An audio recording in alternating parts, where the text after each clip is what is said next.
There are only 3 reasons things don't get done in your business. You don't know what to do, you don't know how to do it, or you just don't do it. Hey, it's Samantha, stopping in to share this encore episode with you. This one is required viewing for all my clients because I want to have a vocabulary with them about how we unintentionally and unconsciously undermine ourselves. I also want them to know about the special and surprisingly beneficial relationship that we can build with our inner saboteurs. If you have an accountability buddy, aka accountability buddy, share this one with them and discuss. Welcome to Profitable Joyful Consulting, where you'll discover how to multiply your revenues without exhaustion, working with perfect clients on transformational engagements. I'm your host, Samantha Hartley. If you're a woman consultant ready to increase your profits and enjoy your business more, you're in the right place. Today, we're going to talk about a very unconventional growth strategy for your business, which is overcoming self-sabotage. Imagine what would be possible for you if you didn't self-sabotage yourself at certain times. We're going to get completely into that topic, and I have a guest with me today who's going to help me expound upon this topic, and this is Christopher Carrick. He is a spiritual director who works with his clients on finding the meaning in the breakdowns and blocks that happen in their lives. And one of the ways that we discovered that he could be helpful with self-sabotage is that I was struggling with myself at the time and also with my clients sabotaging themselves so much that they couldn't get the results that they wanted from my programs. And so I called upon him, which was not difficult to do because he is my husband as well. So he happened to be in the same household. And I could say, why am I doing this to myself? Why are my clients doing this to themselves? And what can we do about it? And so today we are going to talk about why we sabotage ourselves, what it actually means, what kind of things we're doing when we do sabotage, and how we can stop doing it so that we can get on and be the productive and effective people that we know ourselves to be. So first of all, welcome. Thank you. I'm super excited to have you. And for some people, it may seem weird to have your spouse on, but this is the person that I have worked with on this issue most of all, and also who has helped, as I've said, my clients. So I want to start with some crazy examples because I've never met anyone who said, I don't self-sabotage. It's something that artists, entrepreneurs, and human beings struggle with. But I think what's really interesting is the unusual ways that it can show up. I had a client who was writing her speeches like the night before she was going to do this like big keynote kind of thing. And I would say, well, how did the keynote go? And she would say, well, it didn't really, it could have been better. And I would say, just as an idea, like maybe you could, rehearse that a little bit in advance, being gentle about this, because clearly that's a self-sabotage strategy. But then there are other things that are not as clear. And I'm just going to put a couple of examples on the table for us to come back and unpack later. Another one of them is, my promise to you is that you can grow your business, actually double and triple and 5x your business without exhaustion. Like you don't have to exhaust yourself in the process because exhaustion is a sabotage strategy. So what is self-sabotage and how might we recognize it? I look at it as an archetypal entity, sort of like that you've been possessed by. It's sort of like when we talk about the inner child or like warrior energy or something like that. It's a thing that we all have and we all deal with and we all have some kind of relationship to. And I think it really helps to personify it too, because otherwise, when I self-sabotage, I am the saboteur. It overtakes me in a way. So if it's a part of me, then I can deal with it and I can change my relationship to it. I think one thing that's interesting in the first example you gave about doing the speech is I bet when you asked her what happened or why, she had no idea. Our initial understanding is it's that tendency I have to get in my own way. So like you said, people self-identify very quickly, but they almost never can really tell you how or why they're doing it. They might notice like something like, I get to the end of the day and I just wasted a lot of time. But that doesn't really put you in a position to know what to do about it. So you have chosen this term saboteur to personify it. And when you do that, it makes it like it's a different aspect of yourself so that I'm not doing that to myself. And I also think other ways that you talk about it interacting with the saboteur, it actually makes it kind of fun to deal with and not like so shaming. Right. One thing that I think is really confusing is that when we sabotage, we don't understand why we would do that to ourselves. It just makes no sense. I think it's helpful to think of it this way. We exist on many levels simultaneously, but they don't all agree. So the saboteur is the part that doesn't agree with what you're doing or what you want. And so you get conflicting commands, and it's a little like a computer program. When you get conflicting commands, it either freezes or crashes. And that's what the saboteur is looking to create.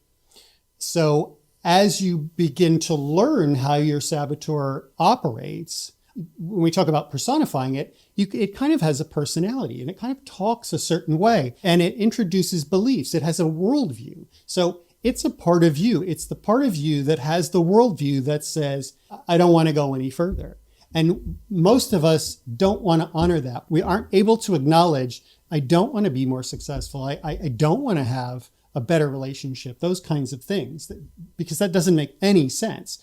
So that makes the saboteur very mysterious. So the more we learn about it, the more we can hear, oh, it talks to me this way. It sort of has this tone of voice. It reminds me of me in this situation, or it reminds me of like my mother's voice when I was growing up. And that helps us recognize it because the saboteur really thrives in mystery. It likes to stay in the shadows. It can be very aggressive and very obvious and really overwhelm you and beat you up. But a lot of times it's just murmuring in your ear. It's just lurking behind you, saying the thing that will launch the program to get you to crash the plane because you had that internal conflict. I really want to hear more about the voice, but one thing that you said is like, it's a part of you that doesn't want you to double the business or crush it at that workshop or like get the new clients. Like, what part of me doesn't want that and why doesn't it want that? As we begin to understand the saboteur better, the definition goes from that part of me that just seems to get in my own way for reasons I can't understand. Then it goes to the part of me that tries to protect me from change by removing choice. So why does it want to protect me from change? So one of the hardest things to convince people of in my business is how destabilizing change is. We all have a comfort zone, and we all understand what a comfort zone is. We think of it as a place where I'm really comfortable and I feel good. But actually, your comfort zone is just the known. So a lot of people don't get any further because they really know how to be what they are and where they are. And moving past that, it takes them out of their comfort zone. And that's nice for a while. We stretch a little, but then it becomes stressful. Yeah. That speaks to those levels that don't agree with what we want. So we say, I want a promotion, or I want to make more money, or I want to be more successful, or I want to be more high profile. Okay, but when you do that, it will take you into the unknown. And so the main level that disagrees with this is your ego.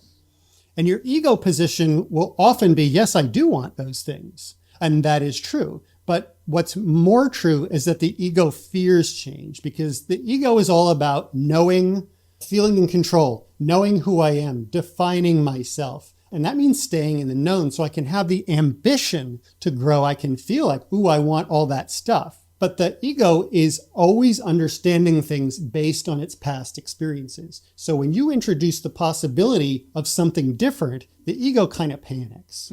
Then it pulls back and it says, I want to have control. And that's the part that comes in and sabotages us, actually. So this is amazing because it reminds me that the most messed up version of this to me are the people who are addicted to struggle. People that I've worked with over the years who are like up against a revenue ceiling and they can't cross it. And I feel like success eludes them because they can't cross that barrier. My version of it wasn't that they were constantly self-sabotaging. It was that they were addicted to the struggle, the charge of like, well, here I am. It's really bad. Nothing I do works. And then kind of the being right about that, about how right I am, that no, that won't work for me. Whenever I've met people who were like, I'm like, here's 14 ideas for how you can do this. And they're like, oh, that won't work for me. And I'm like, oh my God, like, how are you so sure? Well, yes, they get to feel right, which is really big. Ego loves to feel right. It is addicted to being right. But in a way, what they're also saying is, this makes me safe. Now, that's not a thing we want to acknowledge to ourselves. It's really painful. Imagine staring yourself in the mirror and saying, today I was really afraid and I chose to stay small. That's just heartbreaking. And so we have to hide that from ourselves. Again, that's why I go back to your first example, where if you said, hey, why didn't you rehearse your speech? Why didn't you prepare? She would say, I don't know. right? So No, that's she would say I was too busy. I had all these other commitments. I don't know. I felt like it fell to the bottom of the list. I just couldn't get to it. There was just no way. It was impossible.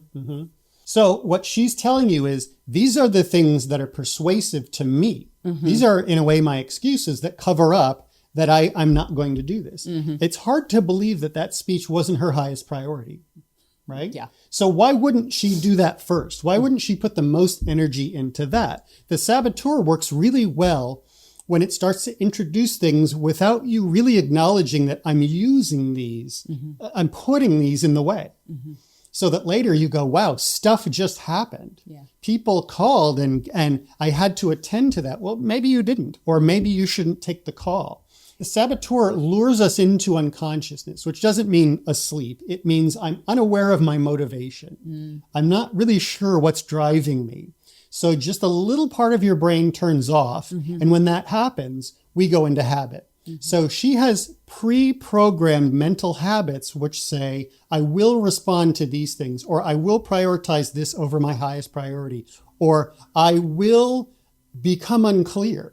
That's another really weird fuzzy. one. Overwhelm. Yeah. We have these little programs and we have these agreements that say, well, I can't work if I'm unclear.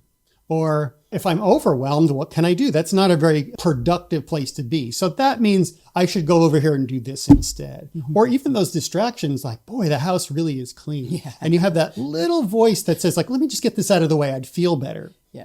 That's the cover story for you have this space for this work and I'm going to put stuff in it. And then later I can go, oh, look what happened.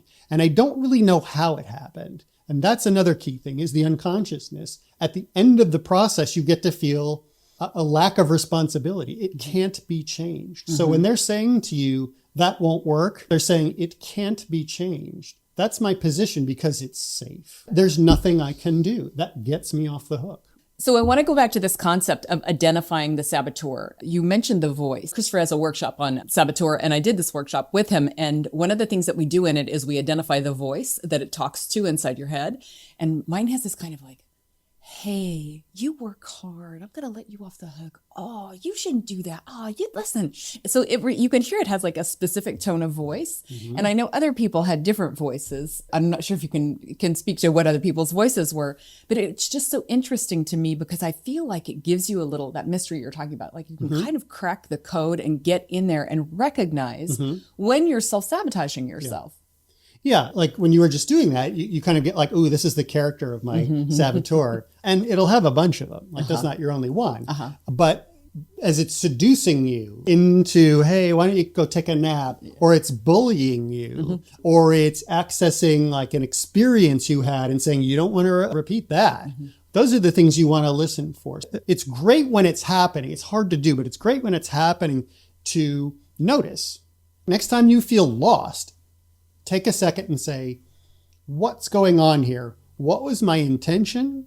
What actually happened? Now, a lot of times people won't be able to tell you. They'll say like, one thing led to another. So if it's at the end of the day, look back, see if you can get it. If it's happening and you can notice, it's a great time to collect information. Like what's the voice? What's it actually saying? What was the story I told myself to get here? A lot of times that's really difficult. So if you have to, I would say, set an alarm on your phone every hour just to check in and see what happened. See how far you drifted or what you started to do, or if you can catch the story, the voice, the way that it bullies or persuades or intimidates or lulls you to sleep, whatever it is. And the more you can treat it like a person, the more you can have a relationship with it. Because the real trick to what we want to do is to change the relationship. Okay, good. Say more about that. How do we want to change this relationship? Everybody has the saboteur, but not everybody's saboteur is tormenting them. So not every person is self-sabotaging. A lot of people are. Right. People who aren't self-sabotaging have a good relationship with their saboteur. Okay. The saboteur is neutral. That's the first key thing, is that we are certain that it's out to get us, that it's this negative evil force which just loves to screw with us. Yeah. It is a neutral part of us, which is collecting information on our behalf. So the problem is when it comes at us, it has all this information to give us, but it doesn't tell us, it shows us, it induces the experience, and it doesn't feel good. So we immediately say, hey, you're not my friend. A friend wouldn't treat me that way. It attacked me. It must be my enemy. All it did was give you information. It says, this is how you do this. I'm going to show you. Feel that? But we don't perceive it that way. We perceive it as you ruined my speech. We perceive it as I ruined my speech, but I have no idea how. My speech got ruined. Yeah. So when the saboteur comes at us, we dictate the relationship unbeknownst to us.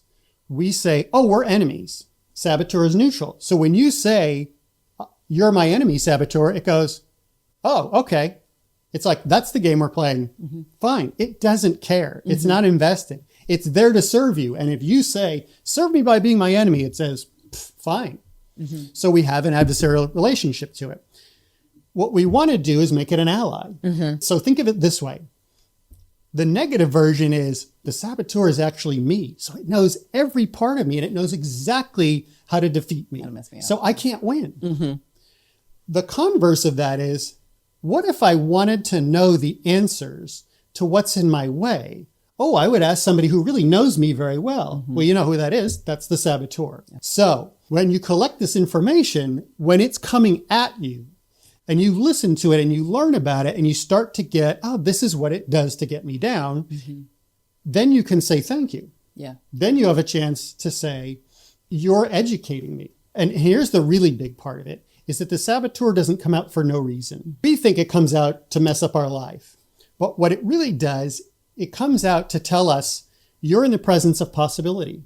Now, if you have a negative relationship to the saboteur, it will convert the possibility to not possible. So again, when those people are saying that won't work for me, I'm in my comfort zone. It's not possible. So what you're really saying is, hey, here's a possibility. And they're going, change, which I can't perceive. Saboteur comes in and says, I don't think that'll work. Good. Now I'm safe. Because I almost had to venture out of my comfort zone. I almost had to experience something. And I don't have to be the bad guy. Because I already know that doesn't work. So that's not me being negative. I can abdicate responsibility for. Absolutely. Then I'm really big on this of claiming your power in your business and taking responsibility. I'm like, listen, if something goes wrong, take responsibility for it. My policy is always no blame, no shame for anybody who works for me, for any of my clients, and for myself. No blame, no shame. Why? Because that doesn't help anybody. I want you to take responsibility for it. And when you take responsibility for it, you are able to then take new actions and empower yourself to take new actions. So what I really like about this is a lot of clients come to me and what they're looking for is basically for me to name that. It's for me to say, here's what's in your way. Like you have this huge opportunity, like you're about to really break through and be a star in your niche, or you're about to really break through and be able to cross the $1 million mark or the $250,000 mark, whatever is that next thing, or wow, your book is going to come out and then you're going to be like a sought after speaker. The reason that isn't happening for them though is, and that's I think where the saboteur piece comes in, I can say to them, you're taking these actions and that's preventing that from happening for you. And so a lot of times I think we can't identify our own self-sabotaging behaviors. And so when I can say to them, well, listen, every time you've gotten a chance to go make a speech, you've kind of blown it because you haven't really done the preparation that needed to be done. Like, what if we did things this way? And I can also help them kind of break that down into steps so that it isn't like 1 to 100. It's like a gentler slope. So maybe there's less self-sabotaging between those steps. Sure. Well, you can always just take the next step. Right. You don't have to consume the whole thing. It's actually a lot easier to do it in manageable bites. So saboteur is telling you, first, notice what you do to get in your own way. Notice the thoughts and the habits and the energy states and the agreements you have. I'm allowed to not work if, because then you will do those things. Yeah. When say overwhelm or lack of clarity come, it's not because you said, I think I'll do this. It's because you say, I'm going to look over here and just let this program run. So I only notice it maybe once it's running. Once I can say, oh, I'm doing that thing where I fill the space so I don't have time to prepare. And I know what it feels like to do that. I know what the thoughts in my head are when I do that. I know what the energy state is. I can recognize it. Then I can wake up in the moment and say, thanks, saboteur. Yeah. What you have alerted me to is that actually this is a big deal. This speech is important. I feel the presence of possibility. One of the things I tell people is we don't sabotage our dreams really because dreams can stay unattainable. They're really big. They're really over there. The saboteur comes in to to saboteur are potential realities. And the potential realities build toward the dream. So that's the incremental thing I think that you're talking about. Yeah. Because I'm all about like taking small steps, because I think if very often people try to do something that's super hard and then it doesn't go well. And I'm like, you just took too big a bite, let's just like break that down. Well, and then what they've done is they've created a new thing for their saboteur to use. You've collected more evidence for why this can't happen. Right. So next time all your saboteurist has to do is say, remember last time? Yeah. And you go, ugh. Yeah. All right. Which is defeating and seems mean, but you're saying it's trying to protect me from feeling that terrible way again. Right. So I'll make a huge exaggeration. What if I said to you, if you jump off that cliff, you can fly? Seems like a bad idea, right? Right. So you can understand why you might shoot yourself in the foot to not be able to jump off the cliff. Right. Now, it's not that obvious or absurd, but it's that kind of like, this is a better idea than that, but I have to hide it from myself. I have to do a thing that seems damaging to keep me small enough that I don't attempt the big thing that will be damaging in another way. Which can really change my life. Yeah. Another example I use is people who win the lottery. They frequently, it ruins their life. Yeah. There's support groups for people who won the lottery. That's insane. Yeah. But why is that? Because that's a totally different life they've moved to. Their friends are probably going to change. Their options can change. Their ego does not know how to accommodate, like, oh, now I have money. I'm not used to having money. We would all make that deal. We all want more money. Yeah. But I'll give you another example. I had a client who came into a larger amount of money and then suddenly felt guilty because she felt like, well, I could help people. I could send my son's friend to college if I wanted to. Should I do like, wow, now should I always pay for dinner? I mean, it sounds like, geez, that's a good problem to have, but it really was confusing. And she turned a wonderful thing into a complicated thing, a thing to suffer about. Right. So was she sabotaging her happiness in that case? She was sabotaging who she would become. Who she could become. So, one of the things we're really attracted to with money is its empowerment. It's opportunity. I can do more things. We see people with money differently. So while we all think we want to be that person, we don't necessarily know how to be that person. Right. And we're in unfamiliar territory. So I was talking about the ego before, and one of the important things to know about the ego is that when things radically change, our ego, in a sense, dies. We stop becoming who we were. Because again, the ego is who I think I am right now. So if I suddenly lived in a completely different place, and we got divorced, and I had a ton of money, and blah, blah, blah, blah, blah. Right. Well, who am I now? An example I usually use is think of somebody like Mike Tyson. So Mike Tyson, at a certain point in his life, is the baddest man on the planet. He is the heavyweight champion of the world. He cannot lose. He's undefeated. And then he loses to, I think, the biggest underdog ever. Well, who is he now? Right? What happened to his life? He radically changed. He goes to jail. Yeah. He gets religion. He Yeah. gets addicted to drugs. He, eventually becomes spiritual. We find out he was bipolar. All these different, well, that's a huge change, right? That's an ego death. Mike Tyson, who he is now, is so different from the other one. And the ego doesn't want to die. So when the ego feels, whoa, you're taking me into this other thing, even if it's technically good news, it says, I don't want to go. I don't want to die. Let's put the brakes on. So I can be a $100,000 a year entrepreneur, and then to be a 1 million, that's going to be a different version of me. I'm going to have a different self who does that, or me unsuccessful and struggling and addicted to struggle versus me succeeding and doing well. I see this a lot of times also in peer groups where you're like, I have this mastermind, and we all kind of get together and complain and moan and talk about how hard everything is. And if they get into a different environment, suddenly, it's why people talk about environment and masterminds, is like you get around another one, and like these people are succeeding, and that person just sold a 500K offer, and this and what is doing that. I think it's interesting for us to be more intentional with how we're treating that ego. And ego is just our identity. And when I work with brand, you've heard me say brand is your business identity. And so what do I want my business to be known for? And are you ready to embody that? And I think being intentional about who I want to be and how I want to be is part of this, because that begins to kind of have a marketing campaign on your inner voices and say, hey, let's all get on the same page about this, because this is what I want. I think having a vision statement that you're reading on a daily basis, talking to people, having people around you who are affirming that you are who you are and that you're evolving and becoming. I'm constantly affirming. When my clients do a hard thing, I'm constantly affirming, wow, you're really different than you were. The you of 2 months ago wouldn't have done something like that. Like, that's a really courageous thing to do. And I think that kind of movement forward is really important. So I love that you've talked about like this on a daily basis, how to stay conscious of this. Set the timer and check in with how you're doing. It's like, did you do the dishes this hour or did you get your blog written? That's just a personal example. Are you getting the things done? And you also use this thing. What I love is that it's almost the simplest techniques possible to thwart this, because it's just about bringing yourself into awareness. It's not like this deep, difficult thing that you're doing. You're basically just saying like, here's my day and here's what I want to have happen. Because getting to $1 million happens one day at a time.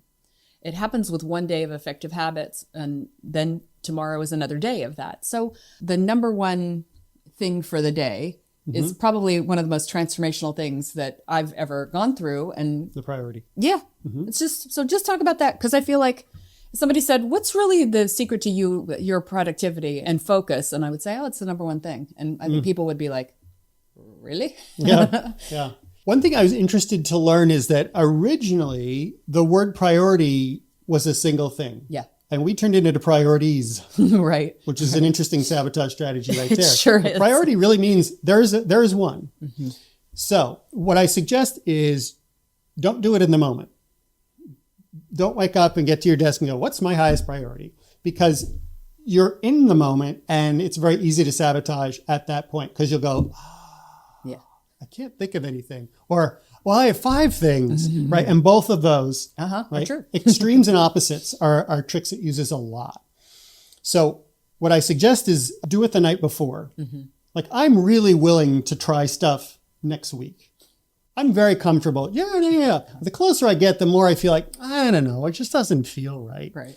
So That was the voice of the saboteur, by the way. exactly.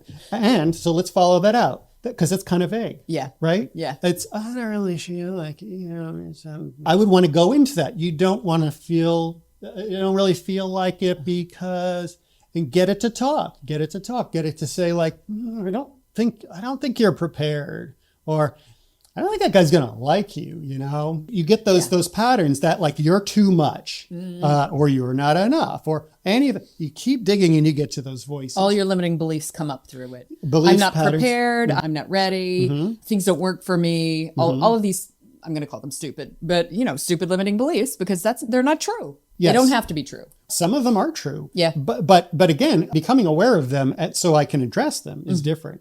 The saboteur wants to leverage it against you, and it wants to make it seem like it can't be changed. Like, well, you're not a morning person, so this is not a good time to call, make that big call. Well, okay, you're going to wait till the afternoon and then use your afternoon strategy. Which is, I really don't have that kind of energy in the afternoon. Now, most of the time, it's very hard to know these things about yourself. So it's helpful to have somebody else to mirror it or observe it or point it out for you. Another strategy you can use is force the issue. If I said on the other side of that door is all the money you ever wanted, and then the saboteur comes in and says, I don't think that's a good idea. I won't say why. I don't trust this. I think that door might be locked. What you do is you get up and say, I'm opening the door.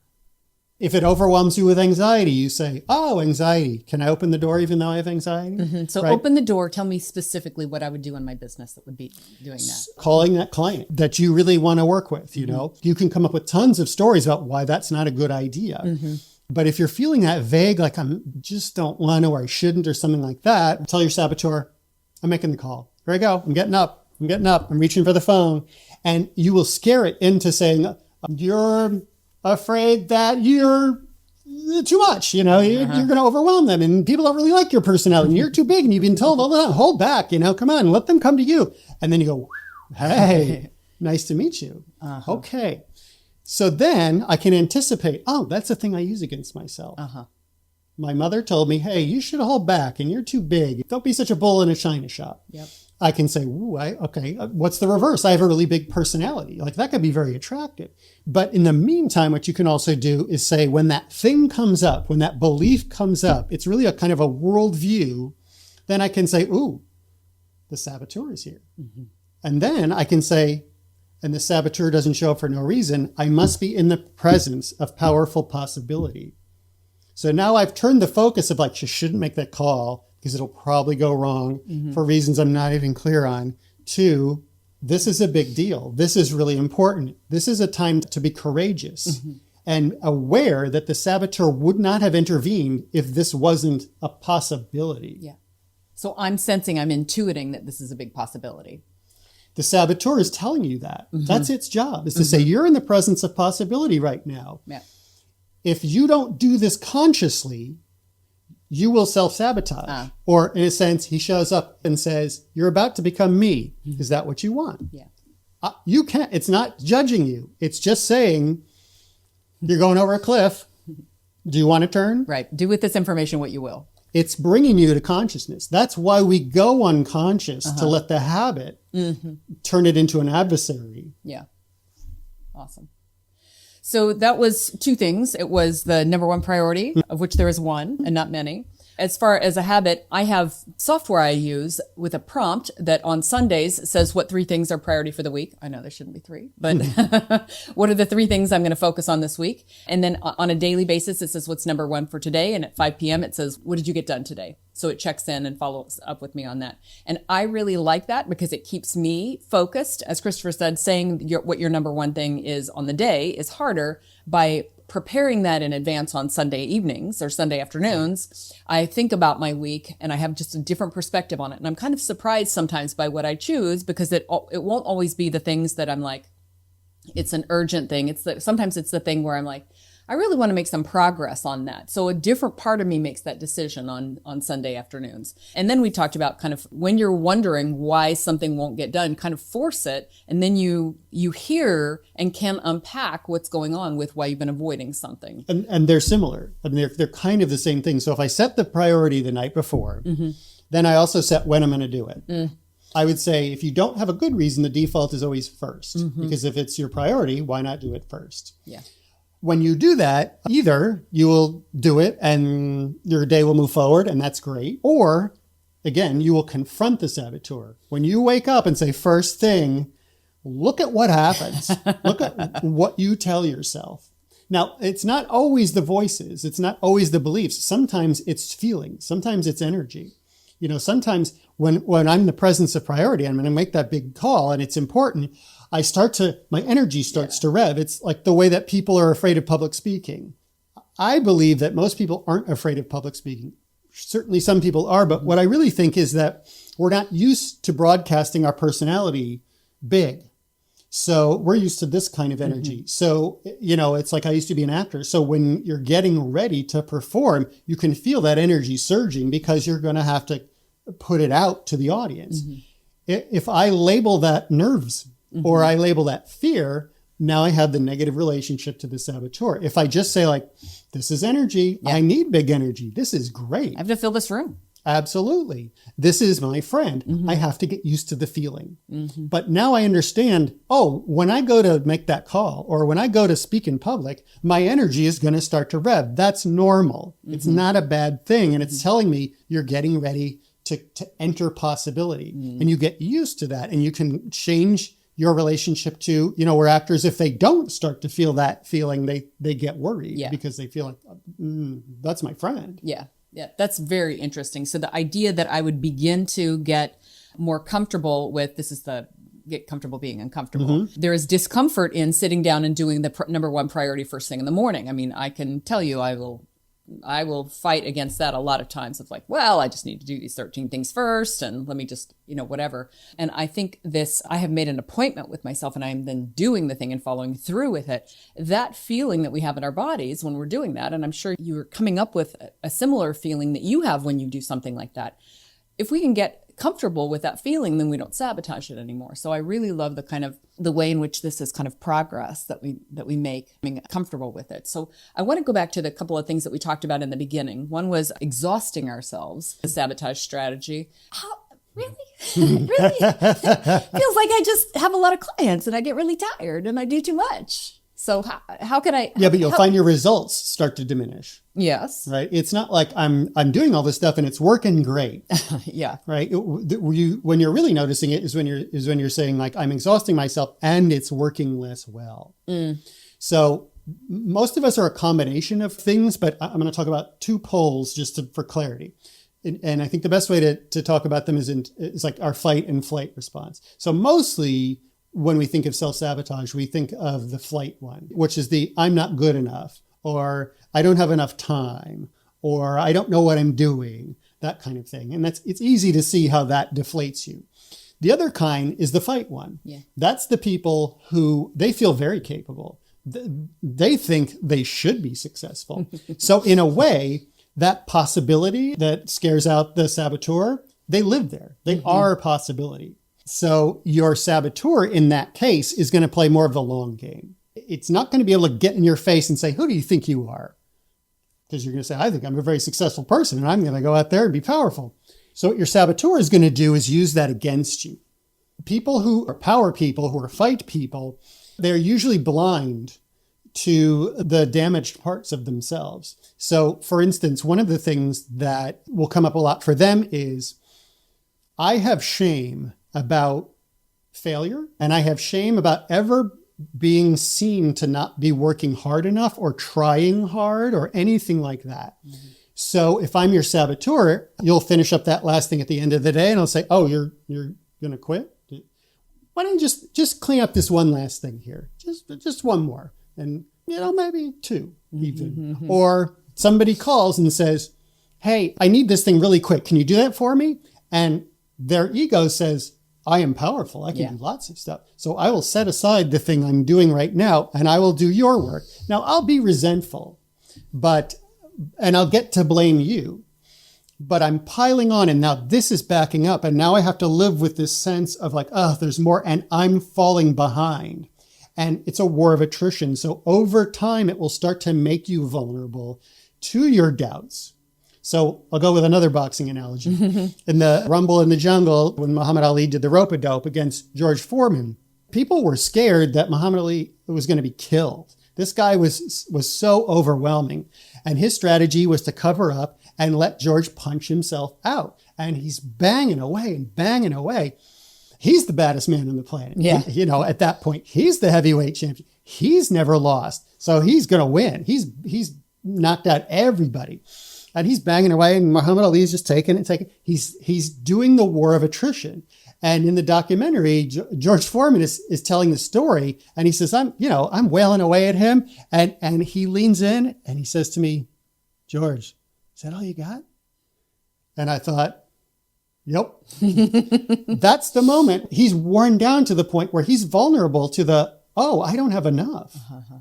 Now he's beatable. Yeah. Now he can lose. So the fight people are going to take on too much habitually, and they're going to abuse themselves, and that's going to lower their stamina. It's going to drain them of power, and it's going to start to make them vulnerable to their doubts. Yeah.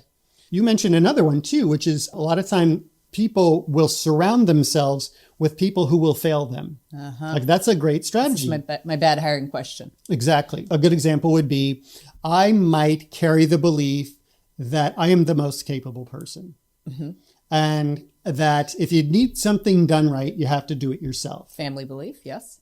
What I will then do is I will hire people who won't do a good job. Now, I won't admit that I'm doing that. I won't see it as that. It's something you have to look at in retrospect and kind of unwind and say, oh, I was attracted to the part of him or her who would cause me to have to go, let me do that. And activate the parts of me that say, I don't want to waste the time teaching you. So I'll just do it. Right. So we also set them up for failure. So unconsciously, we select the person who's going to let us down. Yes. And then it activates that belief. We sabotage them. That others cannot be trusted. Yeah. Others can't be trusted. Others will fail me. We kind of get to be superior in that, like, listen, Definitely. It's true that only I can do it. It's another no responsibility. Yeah. Oh, I didn't create this failure.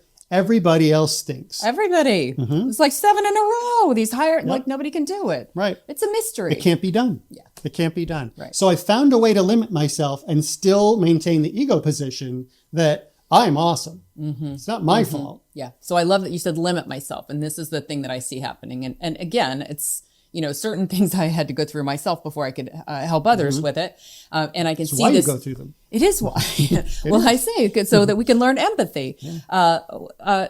That you would consistently prevent yourself from hitting the thing that you want and from going to the next level. So that is, to me, super brilliant. I really love being shown because as a power person, I think, well, listen, I know myself and I know how to get things done and all these things like that. And I would never do that to myself is one of my favorite things to think.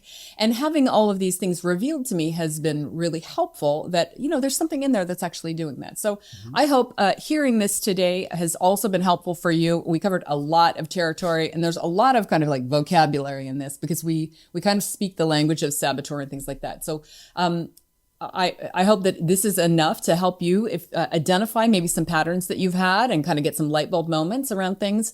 And if you would like to learn more about Christopher and how he can help you with self-sabotage, where can we find you online? My website is christophercarrick.com and I'm also on Facebook. Yep. So I will put links to Christopher's sites and places you can connect with him on in the show notes. And of course, you can always find him through me because we're in the same house. So she knows where to find me. I know where to find him. All right. Well, thank you, everybody. And for today, I am hoping that you have greatly expanded your awareness of self-sabotage and any negative behaviors, and that with this information, you can now build a more profitable and joyful consulting business. Thanks for listening. As a thank you for being part of my community, I'm sharing free exclusive resources to help expand your consulting business. Head to samanthahartley.com/super to access bonus content and tools from the show. For a complete transcript of this episode and all Profitable Joyful Consulting episodes, visit samanthahartley.com.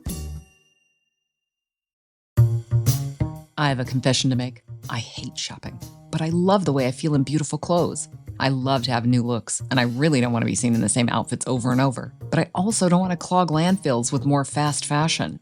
And because I despise shopping, I've been known to buy too quickly and end up with a closet full of things I don't wear. But everything changed for me when I discovered Armoire.